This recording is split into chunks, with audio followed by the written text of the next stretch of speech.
A power play in Iran in the wake of its presidential election. The fury over leadership is highlighting the political undercurrents that run through the Islamic Republic. Who really rules Iran, the political leaders or the religious clerics? Joining me to discuss the powers in Iran, NBC's chief foreign correspondent Richard Engel. Richard, all this volatility is coming in the aftermath of Iran's presidential election. What are exactly the powers of the president?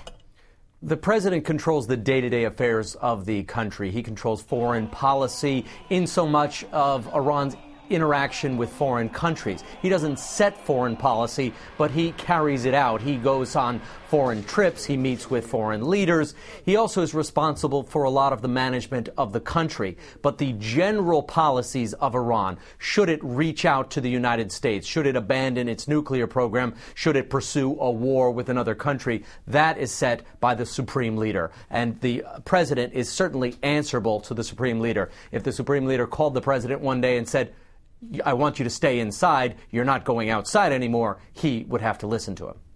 Okay, well, who is the supreme leader and what are his powers?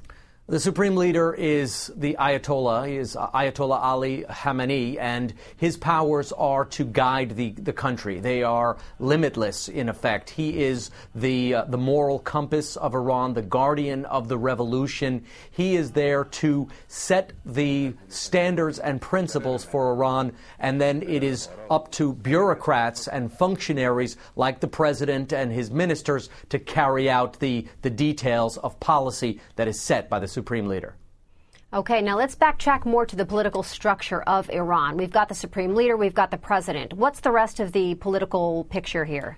There is also the Guardian Council. The Guardian Council, in a similar way to the Supreme Leader, is a group of clerics, and they are not supposed to be guided by political interests or self-interest or petty party politics. They are, as one would think, the guardians of the values of the Islamic Republic, and they do things like organize the revolution, organize the elections. They will do this or supervise the limited recount that Iran is conducting right now. Then there is the Revolutionary Guard. That is, as one would imply, similar to the Guardian Council, but it is a military wing. 30 years ago, Iranian students protested. How did the government deal with those youth movements? In 1979 was the big revolution, and it was the revolution of Ayatollah Khamenei, who had been in Paris, and he came back and overthrew the Shah and set one of the most tumultuous historical events in the last century, really.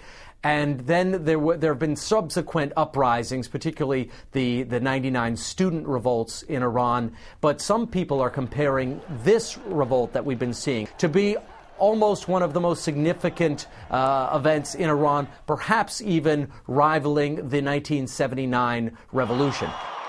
There is a great surprise that how quickly this movement has developed, and that their demands keep growing. Initially, the students were captivated by Mir Hossein Mousavi, and oddly enough, many of the students had never even heard of him a few weeks ago. Mir Hossein Mousavi was a prime minister in the 1980s. He's very conservative. He's very much part of the religious establishment, part of the revolutionary elite that rules Iranian society and has ruled since the 1979 revolution. But he was an opponent to President Ahmadinejad. His calls for change, his calls for improved relations with the United States energized and captivated the youth vote.